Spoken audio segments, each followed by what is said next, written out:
Hello everyone, this is Dr. Sumit Chauhan. The topic of this video is analog modulation. We do modulation when the data will get distorted and we need to amplify or modulate that signal. Analog modulation is of three types: amplitude modulation, frequency modulation, phase modulation. Now here you can see in the picture that the signal has been distorted. Then we have analog conversion. Now this particular box converter will convert this or modulate the signal, and you can see the output at the right hand side. It has already been discussed that analog modulation is of three types: AM, FM, PM. In amplitude modulation, the total bandwidth required for amplitude modulation can be determined from the bandwidth of the audio signal. Now here we have a formula. Now in this picture we can see that we have amplitude modulation. In this, the first is basically a modulating signal, the signal that we have to modulate. The second that we have is carrier frequency, means a carrier signal. And finally when we modulate the signal A on carrier frequency, we'll get an output in C. Now how to calculate the bandwidth? The formula says that the total bandwidth in radio waves that is required is equal to twice of the bandwidth of the modulating signal. Now here we have an example. We have an audio signal with a bandwidth of 4 kilohertz. What is the bandwidth needed if we modulate the signal using amplitude modulation? Ignore FCC regulations. So an amplitude modulation signal requires twice the bandwidth of the original signal. So if the bandwidth of the original signal is 4 kilohertz, then it means that we require 2 into 4 kilohertz, that is equal to 8 kilohertz. Now in frequency modulation, the total bandwidth required for frequency modulation can be determined from the formula, that is, the total bandwidth that is required in radio waves is equal to 10 times of the bandwidth of the modulating signal.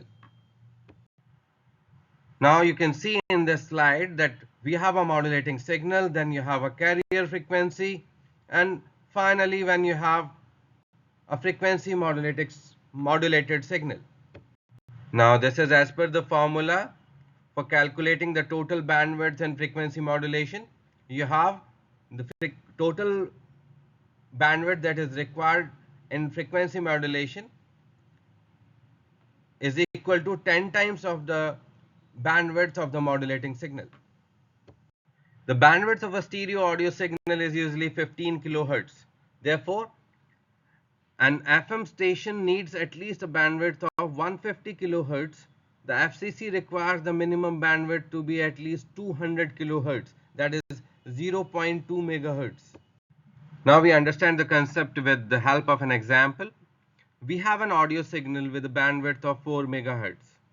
What is the bandwidth needed if we modulate the signal using FM?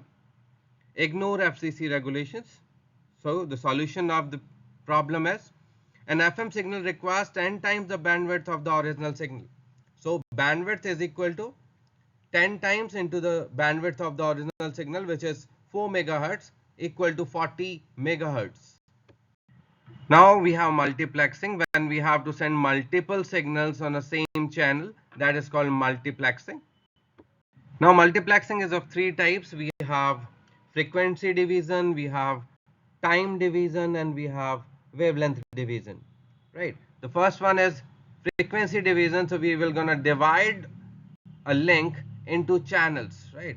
So multiplexing is that we will divide the channel into different channels. Now this is the first one where the division is on the basis of frequency, and that's why it's called frequency division multiplexing. So for channel 1 we have one frequency, one bandwidth, and the channel 2 you have one bandwidth, and the channel 3 you have certain bandwidth. FDM is a and analog multiplexing techniques that combines analog signals. Now this is one example where we have three different signals, and then we have carrier F1, carrier F2 and carrier F3. These three signals are being modulated by the carrier signals, and then we have a combination of these three modulated signals, and then you have a final output. The second one is wavelength division multiplexing, where we divide the wavelength. So we have lambda 1, lambda 2, lambda 3. We have three different wavelengths, and here we have divided that wavelength, and the carrier will go take a sum of all the three wavelengths, and finally at the receiving end they will get again. The next that we have is time division multiplexing, where we divide the slots among the senders by using the full bandwidth. We are not dividing here the bandwidth, we are basically dividing the time, not the bandwidth of the channel. Working of telephone system, that we have a multiple telephones in the local loop, then we have an end office.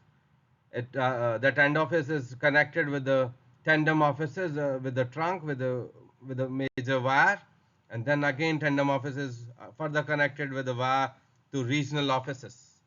Now this is a telephone system once again, that we have tandem toll offices with the line, and then we have end offices and local loops. And finally, to better understand the working of a telephone system, we have further elaborated it pictorially, that we have a tandem offices, end offices, pop, toll offices, network, and so on. Thanks for watching.